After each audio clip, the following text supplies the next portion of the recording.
Agora vem uma bomba. Momento bomba do podcast. Existiu um pensador, que aí ele deixa esses escritos e a gente não sabe direito se foi o Flávio Josefo ou não. Alguns assumem que foi Josefo, mas não tem ainda como ter certeza. O fato é que durante o período medieval, isso foi muito dito no Talmud, que os cristãos eram descendentes de Esaú. Só para te contextualizar, conhece a história de Esaú e Jacó? Sim, Então, mas não profundamente. tá. Você quer explicar a história rapidinho? Vamos lá, basicamente. Então, Isaac é um dos patriarcas, né? O segundo patriarca. Ele tem 2 filhos, Esaú e Jacó, e os dois não podiam ser mais opostos um do outro, né? Esaú é descrito como um homem ali totalmente ligado ao mundo material, guerreiro, caçador, preocupado com esse mundo mais Vai cair físico, pra trás. né?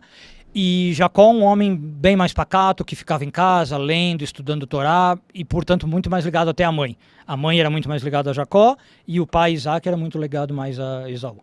Basicamente isso. E aí Esaú recebe assim o nome que ele recebe o nome assim que ele nasce de Edom, Edom, porque tem a mesma etimologia ali em hebraico, até as mesmas consoantes de Adom, que significa vermelho, ou Adumá, Adamá, né, que significa terra, mas tem essa conotação de vermelho. Ele nasce ruivo. O guisado que Jacó oferece para Esaú era inclusive um guisado vermelho, que convence Esaú a dar para Jacó o seu direito de primogênito. Então a gente tem essa característica marcante no livro de Gênesis. Você tem Jacó e você tem Esaú. Os pais aceitaram Esaú, mas o preferido era Jacó. Então existe essa animalidade. E Jacó sempre foi ligado a assuntos transcendentes. Jacó foi o predecessor das 12 tribos de Israel. Então as 12 tribos descendem de Jacó. Esaú brigou com Jacó, jurou de morte, jurou que ia destruir tudo. Depois dizem que fazem as pazes, mas ele fez um monte se rebelou contra Jacó. Bom, Esaú tinha essa característica, ele era um caçador, ele tinha essa característica do vermelho. Lá do outro lado do mundo, o vermelho, nas tradições tântricas, está relacionado ao Muladhara Chakra, que é o chakra que a gente tem aqui na base da coluna, que vai responder ao quê? Vocês que são ligados aí nos chakras. O que é a cor vermelha? O que é o Muladhara?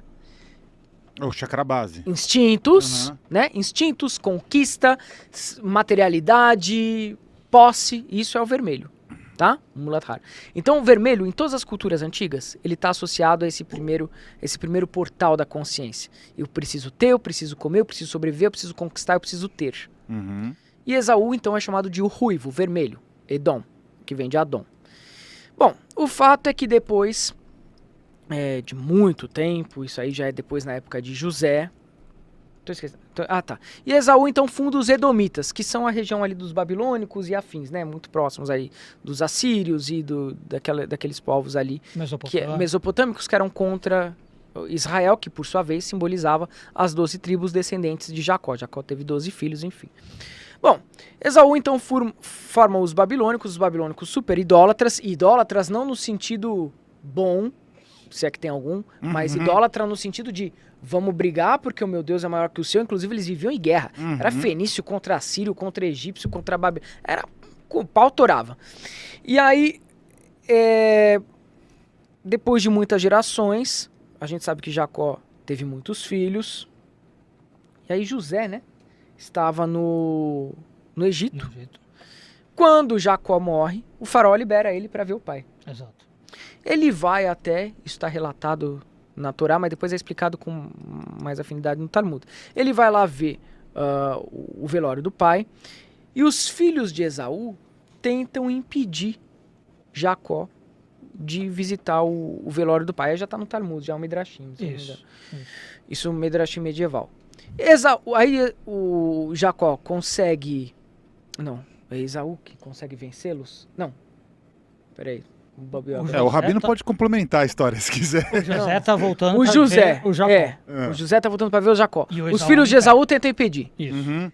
José acaba vencendo e leva um filho de Esaú pro Egito. Isso. Que é o Zefo, que era filho do Esaú, era neto de Esaú. Tá. Ele era filho de Elifas. Tá entendendo? Levou esse cara pro Egito. Então olha que interessante. Os filhos de Esaú não queriam deixar José ver o enterro do pai Jacó. Ele sequestra um filho do Esaú, leva para o Egito, um neto de Esaú, que é chamado de Zefo. Esse cara fica no Egito. Quando, enfim, José morre, Zefo acaba indo viajar pelo mundo e acaba caindo ali na região de Enéas, da Eneida, do Virgílio. Conhece esse conto? Não, depois a gente conta. Enfim. Não, esse conto eu não Enfim, Enéas apadrinha esse cara. Enéas apadrinha esse cara, que era babilônico. Ele é edomita, era idólatra. Enéas apadrinha esse cara. Esse cara ganha muita influência entre aqueles povos que estavam ali, conquista a região de Quitim, que é a ilha do Chipre, e se estende o seu governo, isso depois de muitos anos, Zefo estende o seu governo até a região da Itália. Zefo passa, né, por vários sucessores, então depois vem latinos, que aí vem o idioma latino, e conquista a região da Itália. São descendentes de Zefo, um edomita. Quem nasce da Itália? Roma. Qual é a cor dos capacetes romanos? Vermelho. Vermelhos, Quem são idólatras? A Igreja Católica. Quem perseguiu os judeus porque eles não eram idólatras? Os romanos. Quem derrubou o templo? Os romanos. Olha que coisa, isso não pode ser só coincidência. Um cara que era filho de Esaú, que foi sequestrado, foi pro Egito com José. Que era o depois vermelho. se liberta, o vermelho. O Esaú era o vermelho. Traz essa tradição babilônica de ter vários deuses, enfim. E não só isso, hein? Os sacrifícios das crianças também, em Tofete, para Moloque. Eles tinham esse costume. Sim. Os fenícios, os assírios, enfim, os babilônicos. Esse cara depois, quando ele é libertado do Egito, que José morre, ele vai ali para a região da ilha do Chipre, que é chamada de Quitim, começa a governar ali, faz umas alianças acolá, Enéas dá cada vez mais força militar para ele começa a expandir, tem filhos, vem os latinos, vem depois outros descendentes, e bem naquela região da Itália, funda-se Roma com Rômulo e Remo. Então desconfia-se que o ancestral de Rômulo e Remo seja Zefo, filho de Elifas, filho de Esaú. E que é por isso que os romanos, desde o começo, têm essa questão de aversão ao povo judeu, assim como Esaú tinha de Jacó. A igreja romana se levanta com os vespasianos, com puro paganismo, até mesmo o mitra papal, que era o chapéu do papa, imita o chapéu dos sacerdotes de Dagon, dos filisteus. A Igreja Católica pega uma série de rituais pagãos da época e remodela e insere eles na cultura católica. A Páscoa, por exemplo, que não tem nada a ver com a Páscoa judaica, que é o Pêssar. Por que Páscoa? Se o Pêssar é uma coisa e a Páscoa dos católicos tem até ovo colorido, que era uma oferenda para Deus Ostara, lá dos celtas. O Império Romano, ele se consolida porque ele tem 7 milhões de metros quadrados. 7 milhões. Os caras conseguiram conquistar desde a Ásia Menor até a porra da Britânia, irmão. Foi o mundo inteiro participante ali do Império Romano. Eles conheceram várias culturas. Se tinha alguém para saber inventar uma cultura, era o Império Romano. Eles fizeram isso com os gregos. Quando os romanos estiveram na Grécia, eles pegaram vários deuses gregos e colocaram no panteão deles. O Zeus virou Júpiter. Por que eles não fariam isso com o cristianismo? Eles pegaram essas culturas e falaram, vamos montar uma cultura, vamos montar uma religião que vai refrescar um pouco a rebeldia dos judeus aqui, que querem acabar com a gente vai entregar para eles um Messias, vamos pegar um pouquinho desse Deus aqui, um pouquinho daquele outro Deus ali, vamos conspirar um símbolo e entregar esse cara. Ah, mas que é o historiador que pode validar? Nenhum. Não tem um historiador da época do Jesus, um historiador que nasceu com Jesus, que relata sobre ele. Isso está nesse livro do David Fitzgerald, inclusive o Nailed. Esse livro é maravilhoso. Ele traz todos os historiadores da época do Jesus Cristo e fala, não tem ninguém que fala de Cristo. Ah, mas apareceu em Joséfo. Joséfo veio depois de 50 anos da morte de Cristo, escreveu o livro Antiguidades Judaicas no ano de 90 depois de Cristo, Guerra dos Hebreus. E ali o texto está interpolado. Esse livro é fantástico para quem quiser ver. Esse livro aqui, o título dele já é uma bomba, né? Polêmico. Eu vou até mostrar aqui para vocês, mas olha com cuidado, assim, olha meio escondido, não olha muito não. Ó, vou mostrar aqui, pode mostrar aqui, então, 10 mitos cristãos que mostram que Jesus nunca sequer existiu. Historicamente, tá? Não simbolicamente. Não sou eu que estou falando aqui, tá? Eu só estou lendo o livro, mas não olha muito forte para isso aqui, tá? Eu só estou lendo o livro que o Vic Vanilla trouxe aqui. Sim. Agora, Nailed. isso historicamente, tá? Se você Tá. quiser acreditar como um símbolo, não David faço objeção. Fitzgerald. Tá. É isso. Mas historicamente, nunca houve um cara chamado... Ele vai trazer tudo. Queimaram muito desses livros aí. Queimaram demais. Isso aqui pra entrar no Brasil é uma desgraça. Isso aqui pra entrar no Brasil eu tive que comprar na Amazon, esperar uns 3 meses mas pra pera, chegar. tá em português, né? Tá em português, Quem o cara cometeu conseguiu. essa heresia de traduzir? Pois é. E aí ele traz os Foi textos queimado. do Flávio Josefo e ele mostra como Orígenes interpolou os textos do Flávio Josefo. Porque nos textos do Flávio Josefo, que o Rodrigo Silva... Aqui tá o Rodrigo Silva, vem aqui, ó. Senta aqui na mesinha que você foge tanto. O Rodrigo Silva enche a boca pra falar de Josefo. De acordo com o próprio Bart Ehrman, que é um especialista no cristianismo, e o Bart Ehrman, ele defende até a historicidade de Jesus, tá? Ele só fala que ele não é o Messias, que não tem nada milagreiro, mas ele até acredita que tem a historicidade. Que são poucos historiadores que acreditam, mas o Bart Ehrman acredita. Ele é da turma do Rodrigo Silva. O próprio Bart Ehrman fala assim, ó, Josefo não é parâmetro para falar da história de Jesus, porque o nome de Jesus aparece 2 vezes no livro Antiguidades Judaicas, Guerra dos Hebreus, do Flávio Josefo. Uma vez esse nome aparece como uma interpolação. Ele tá falando de um outro assunto totalmente nada a ver, e do nada ele fala, teve um Jesus, tal, não sei o que, e de repente ele volta para a mesma argumentação do texto de cima. É claramente uma interpolação de Orígenes. Porque quando a gente vai analisar se um texto realmente é da pessoa, a gente analisa até o temperamento, da personalidade dela quando está escrevendo. Tem palavras que são só delas. Tem concordâncias que são delas. Tem uma forma de se expressar no texto que é dela. E aquele texto, aquele pequeno inserção sobre Jesus é claramente uma interpolação. Mas apareceu depois. Sim, aparece uma segunda vez o nome de Jesus no texto de Flávio Josefo, que está falando de Jesus, filho de Daneu, que foi sumo sacerdote. Jesus nunca foi sumo sacerdote, não era filho de Daneu. Ele está falando de um outro Yeshua, que só no Talmud, por exemplo, Talmud Bavilio, não sei se no outro Talmud também aparece. Não, só no Babilônia. No Babilônia aparece centenas de vezes, 10 vezes. Aliás, eu ia falar isso, né, uma coisa, aproveitando que você entrou no assunto, né, que é uma coisa que sempre me perguntam, eu nunca tratei isso no meu canal, mas eu tô para fazer um vídeo, em algum momento eu vou abordar isso. Tem algumas questões que acho que o pessoal entende meio errado quando se fala do assunto, né? Supostamente existe uma citação de Jesus no Talmud, né? Por que eu digo supostamente? Por alguns motivos. Primeiro que Jesus era um nome muito comum na época. Como hoje você falar... Explica que nome seria, porque então, não é o Jesus. Esse é o começo do problema, né? Uhum. Hoje, se você perguntar para algum evangélico que sabe um pouco de hebraico, ou que recebeu essa informação de algum lugar, ele vai falar que o nome de Jesus era Yeshua. Né? Yeshua, né? Que seria uma versão de salvação, tá? E na verdade, aí já começa um problema, porque em hebraico moderno, Jesus não é Yeshua, é Yeshu, só, para com U. Então já começa uma distorção que eu não sei por que os evangélicos, eu tenho que pesquisar mais a fundo, dizem que o nome seria Yeshua. Eles colocam uma rei no final, né? É um Ain. Coloca um Ain no fim, que já é uma forma inexistente do nome.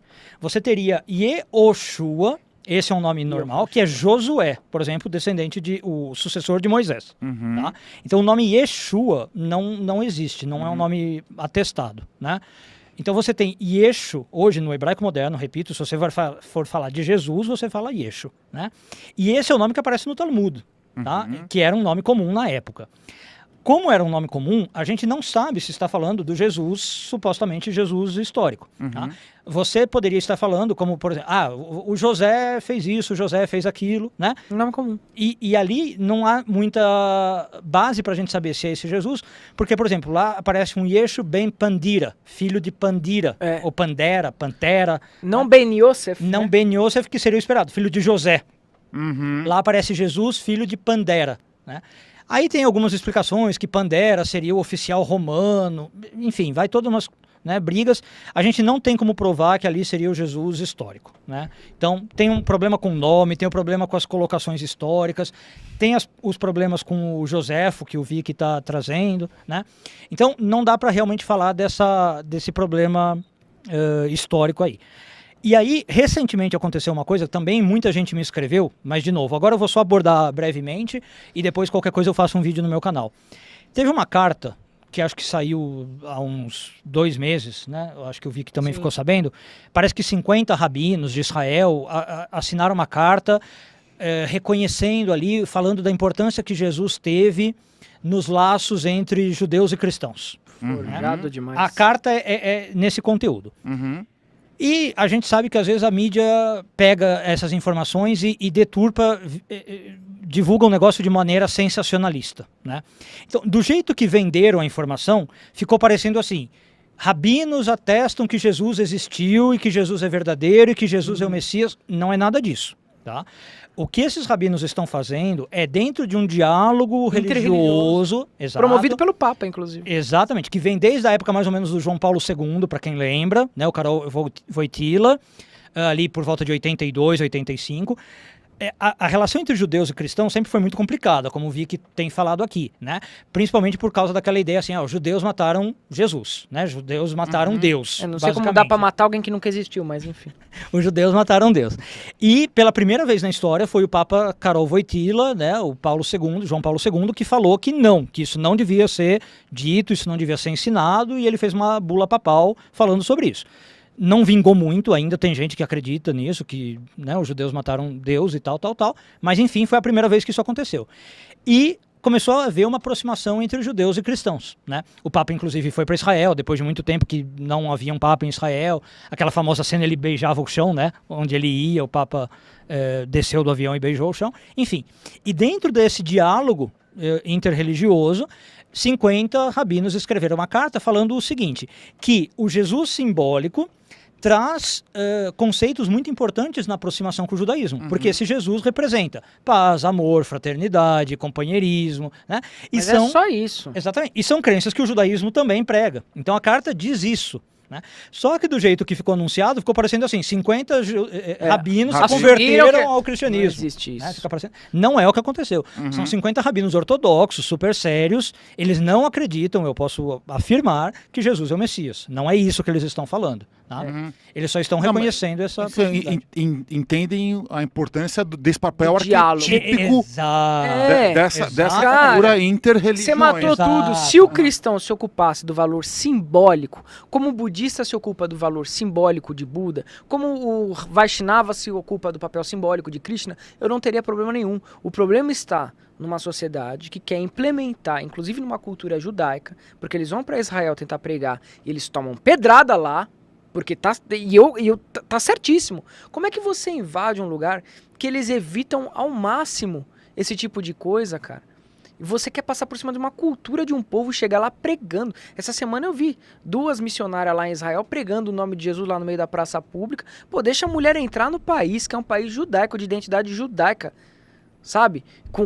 Com essa formação, com essa estrutura. Mulher pregando lá no meio da rua. Lá não é um país ecumênico. Quer dizer, é ecumênico, mas não é assim igual o nosso. Mas não é cristão. Não é um país laico assim. É um país que foi fundado com base judaica. Essa é a proposta. Israel é a terra prometida. É Haaretz.